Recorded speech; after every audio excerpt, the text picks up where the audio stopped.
আওয়ামী লীগের সাবেক প্রেসিডেন্ট আব্দুল হামিদ দেশ ছেড়েছেন গতকাল। নানা রকম আলাপ আলোচনা চলছে, তিনি কিভাবে দেশ ছাড়লেন, কেন ছাড়তে পারলেন সেগুলো। আমি শুরু করেছি আওয়ামী লীগের রাষ্ট্রপতি বলে, মানে অদ্ভুতভাবে এটা আমার মুখ দিয়ে বেরিয়েছে। যিনি রাষ্ট্রপতি তিনি আসলে আওয়ামী লীগের নন, তিনি বাংলাদেশের রাষ্ট্রপতি হওয়ার কথা ছিল। আমরা নিশ্চয়ই জানি কেউ যদি কখনো রাষ্ট্রপতি হন তিনি নির্দলীয় ব্যক্তিতে পরিণত হন। তিনি যদি সংসদ সদস্য থেকে থাকেন তার সে পদ খারিজ হয়ে যায় অটোম্যাটিকলি, সেখানে উপনির্বাচন হতে হয়। কিন্তু আওয়ামী লীগের সময় যা হয়েছে, আসলে কেউই বাংলাদেশের রাষ্ট্রপতি হয়ে উঠতে পারেননি। এই ভদ্রলোকও সেই রকম, এবং অনেকের কাছে বেশ আলোচিত ছিলেন। বিভিন্ন সময় তৃতীয় শ্রেণীর ভাড়ামো ফাত্রামো করে অনেকে আনন্দ দিয়েছেন। আমি দেখতাম যে ভদ্রলোককে অনেকেই পছন্দ করেন। যাই হোক, তাকে নিয়ে যে বিতর্ক শুরু হলো সেটা হচ্ছে আওয়ামী লীগের এইরকম সিগনিফিক্যান্ট একজন নেতা, যিনি স্পিকার ছিলেন, এমপি ছিলেন, রাষ্ট্রপতি ছিলেন, তিনি কেন দেশ ছেড়ে যেতে পারলেন। মানে অনেকগুলো মিডিয়াতে এভাবে যে গভীর রাতে দেশ ত্যাগ এই ধরনের হেডলাইন করাতে যেটা হয়েছে, অনেকে কাছে মনে হতে পারে যে তিনি পালিয়ে টালিয়ে গেছেন। আমরা নিশ্চয়ই বুঝতে পারি যে আব্দুল হামিদের মতো মানুষ পালিয়ে যেতে পারেন না। আসলে সরকারের দিক থেকে তাকে যেতে দেবার গ্রিন সিগন্যাল ছিল, এতে কোনো সন্দেহ নেই। তাহলে আলোচনা কেন হচ্ছে? মানে আমরা এভাবেও যদি পাল্টা প্রশ্ন করি, তাকে যেতে দেওয়া হবে না কেন? আমি নিজেও প্রায় একটা আলাপ করি, সেটা হচ্ছে আওয়ামী লীগের লোকজনেরও আমরা ন্যায় বিচার চাই। কিন্তু আমি পত্রিকাতেই দেখলাম তার বিরুদ্ধে খুনের মামলা ছিল। এখন আবার পাল্টা প্রশ্ন, খুনের মামলা সরকারের সময় অহেতুক অনেকের নামে দেয়া হয়েছে, এটা সত্য। বিভিন্ন রকম অপরাধ করেছেন ব্যবসায়ী, যারা করাপশন করেছেন, টাকা পাচার করেছেন, তথাকথিত সাংবাদিকরা যারা আদতে শেখ হাসিনার এনাবলার ছিলেন, তার মাফিয়া তন্ত্রের করাপশন করেছেন, অনেক কিছু করেছেন, কিন্তু খুন না করলেও খুনের মামলা দেয়া হয়েছে। সুতরাং খুনের মামলা সব কি জেনুইন? এই প্রশ্ন কেউ করতে পারেন। তাহলে ওনার এই ব্যাপারে সরকার ছাড় দিলেই বা অসুবিধা কী বলতে পারেন। কিন্তু পাল্টা প্রশ্ন আসে, তাহলে যারা খুনের মামলা যাদের বিরুদ্ধে হয়েছে তারা কি এই সরকারের সময়ে চাইলে দেশ ছাড়তে পারবেন সবাই? এই প্রশ্ন তো আসতেই পারে। তার মানে আসলে আমাদের অঙ্ক যেটা আমরা করছিলাম, আমি আবারও বলছি, আওয়ামী লীগের প্রতি ন্যায় বিচার নিশ্চিত করার জন্য যা যা পদক্ষেপ নেওয়া দরকার তার অনেক কিছুই সরকার করছে না। অনেক কিছু থেকেই সরকারের ডেভিয়েশন আছে, এটা আমি বিশ্বাস করি। কিন্তু সরকার নিজস্ব একটা পন্থায় তো চলছিল। যেন হামিদের ক্ষেত্রে সেই পন্থাটা কি ভাঙলো, এই প্রশ্ন আমরা করতে পারি, এবং এই প্রশ্নটাই অনেকে করছে। এবং যখন এই প্রশ্নটা করছে তার সাথে সাথে সেই প্রশ্ন এসে হাজির হয়েছে, তাহলে জনাব হামিদকে কেন এই ছাড় দেওয়া হলো, এই প্রশ্ন আসতেই পারে। আমরা নিশ্চয়ই জানি যে আমাদের একজন সাবেক রাষ্ট্রপতি প্রচুর প্রোটোকল পান, যিনি তার টেনিওর শেষ হওয়ার পরও অনেক প্রোটোকল পান। এটা খুবই গুরুত্বপূর্ণ একটা পদ।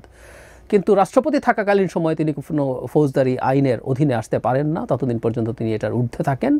উনি এখন রাষ্ট্রপতি নন, সব কিছু তার কাছে প্রসিডিউরালি চলা দরকার। এবং কোনো সন্দেহ নেই আওয়ামী লীগের অত্যন্ত সিগনিফিক্যান্ট একজন এনাবলার তিনি ছিলেন, কোনো রকম কোনো কনফিউশনের মধ্যে নেই, আমরা বলতেই পারি এভাবে।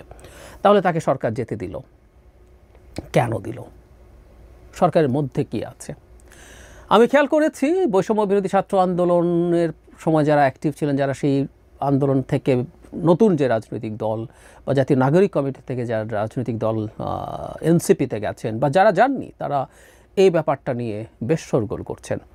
আমি এই শোরগোলকে অর্থহীন বলে মনে করি না। আমি আবারও বলছি, হতেই পারে তিনি ন্যায় বিচার পেয়েছেন, তাকে ধরে রাখার মতো সরকারের কাছে কোনো গ্রাউন্ড ছিল না, আমি এটা ধরেই নিলাম। কিন্তু ওই যে বললাম, সবাই তো এটা পাচ্ছে না, উনি কেন পেলেন? কেন তিনি স্পেশাল হয়ে উঠলেন? আমাদের এই প্রশ্নগুলোর জবাব সরকারের কাছ থেকে আসলে পেতে হবে, নিশ্চিতভাবেই পেতে হবে। সরকার কেন তাকে ক্লিয়ারেন্স দিল আমাদের বুঝতে হবে। আওয়ামী লীগের কে দেশ ত্যাগের সরকারি অনুমতি পায় আর কে পায় না, এই জিনিসগুলো আমাদের সত্যিই জানতে হবে, সরকারকে ক্লিয়ার করতে হবে, আমরা বুঝতে চাই। এর মধ্যে একটা কোইন্সিডেন্সের মতো খবর আবার হঠাৎ করে ছড়িয়ে পড়লো, আমি একটু অবাক হলাম দেখে, এটা জানতাম না। জনাব হামিদের শ্যালক জামায়াতের খুবই সিগনিফিক্যান্ট নেতা, এবং তিনি রীতিমতো একটা আসনে তাকে প্রার্থী হিসেবে ঘোষণাই করা হয়েছে। কোইন্সিডেন্স সামনে আসছে, কোনো সম্পর্ক আছে তাও বলছি না, কিন্তু কেমন একটা খটকা কি লাগে আমি জানি না, নিশ্চিত নই, জাস্ট জানিয়ে রাখলাম আপনাদের।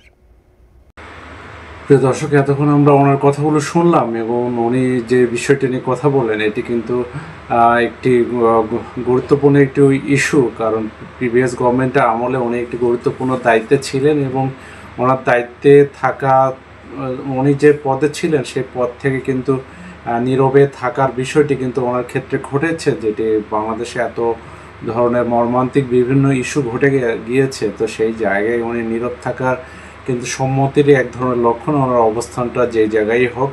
তো সেই বিষয়গুলো যদি আমরা ধরি, উনি যদি কোনো ফৌজদারি অপরাধী নাও হয়ে থাকে, তাহলে যেহেতু ওনার নামে একটু খুনের কেস ছিল, সেই জায়গায় কিন্তু গভর্নমেন্টের উচিত ছিল এই জাতীয় লোকদেরকে কিন্তু অবশ্যই দেশ ত্যাগের বিষয়টি গুরুত্ব দেয়া, বা ওনার যেহেতু মামলা অলরেডি আছে সেই জায়গায় খারিজ হয় নাই মামলাটা, সেই জায়গায় উনি দেশ ত্যাগ করতে পারলো, এটি অবশ্যই এটি না ঘটাটাই উচিত ছিল। তো সেই জায়গায় কিন্তু পরবর্তী সময় রিসেন্টলি আপনারা দেখেন যে যারা ছাত্র আন্দোলন করেছে এবং জুলাই আগস্টে যারা বিপ্লবী ভূমিকা পালন করেছে, তারা অলরেডি কিন্তু মাঠ পর্যায়ে নেমে গিয়েছে এবং প্রিভিয়াস গভর্নমেন্টের যারা দলের নাম ছিল তারা কিন্তু অলরেডি নিষিদ্ধের দাবি করছে এবং এইসব ব্যক্তিদের সাজার ব্যবস্থা করার বিষয়টি কিন্তু প্রেশারাইজ করছে ইন্টার গভর্নমেন্টকে এবং তাদেরকে আঙ্গুল দিয়ে দেখিয়ে দিচ্ছে ওনার যে ইন্টার গভর্নমেন্টের উচিত ছিল এইসব ব্যক্তিদের কিন্তু আইনের মাধ্যমে জনগণের সম্পর্কে তাদের অবস্থান পরিষ্কার করে এবং তারা যদি কোনো অপরাধে দোষীও না হয় তাহলে ইন্টার গভর্নমেন্টের পক্ষ থেকে একটি ব্যাখ্যা আসা উচিত যে কেন তাকে যেতে দেওয়া হলো এবং ওনার কোনো ধরনের অপরাধ নাই, এই কারণে তাদেরকে এইরকম একটি বিষয় কিন্তু, বা যেহেতু গিয়েছেন উনি, অবশ্যই গভর্নমেন্ট কোনো তার কোনো অপরাধের কোনো হয়তো চিহ্ন পায়নি। তো সেই জায়গায় আমরা বলবো অবশ্যই এই বিষয়গুলো জনগণের জানা উচিত এবং যারা জুলাই আগস্ট আন্দোলনে ছিল অলরেডি, ওনারা কিন্তু রাত থেকে মাঠে নেমেছেন এবং তারা আন্দোলনের জন্য ইন্টার গভর্নমেন্টকে প্রেশারাইজ করছে। অবশ্যই এটি গুরুত্বপূর্ণ দিক। আমরা দেখব যে ভবিষ্যতে এই বিষয়টি কোন দিকে গিয়ে দাঁড়ায়।